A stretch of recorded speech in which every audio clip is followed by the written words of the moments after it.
Video, I'll quickly show you how to enter data into the behavior tracking spreadsheet. The first thing you'll do is remember little Johnny is going to be carrying this form around with him throughout the day, getting his teachers to mark his behavior. At the end of the day, it'll make its way for data entry. When you come here, you just roll down, choose the month that it belongs to, and for this example, we'll say it's March the 4th week, and the day is, we'll say Wednesday. We'll say Johnny didn't come to school on Tuesday, and you just click over and you can either use the drop down menus and put in whatever was on his form, or if you're quick and nimble with a keyboard, you can just tab over and enter little Johnny's scores all the way across, whatever they are on his sheet. You can leave them blank if he was checked out or missed that period or wasn't graded.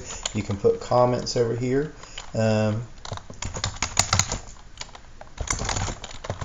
And that's all there is to entering the data. And there's one peculiar thing you might have noticed. Why did I put the number for the week? And the reason for that is when I was setting this thing up with the formulas, it's the way a calendar looks. Sometimes it's easy, for example, like the month of June, the first day of the month begins on the first day of the week. So there are, if we went to school in June, there would be 1 week, 2 weeks, 3 weeks, 4 weeks, 5 weeks of June. So that corresponds to the numbers on here of, excuse me, let me get back, of 1 through 5 weeks.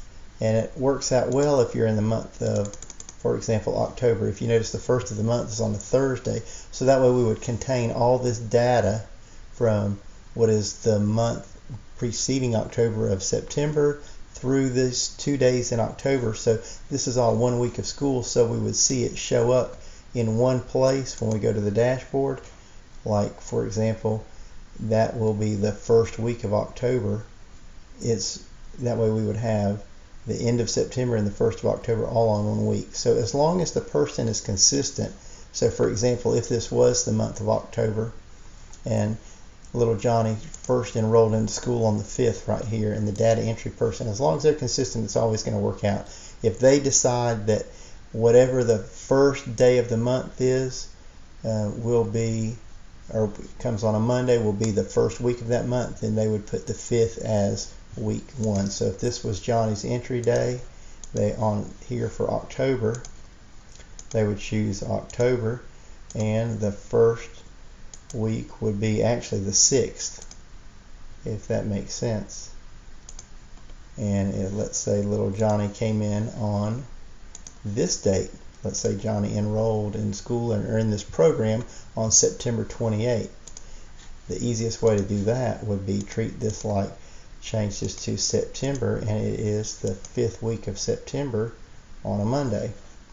I'm guessing there's 5 weeks in September. I'll click back and look, and as long as you actually could say the 4th week, because this would be the 1st, 2nd, 3rd, 4th. So you change this to the 4th, and as long as the same person does it, they're going to always know how they're counting the weeks, and it's going to make the data consistent across here, if that makes sense.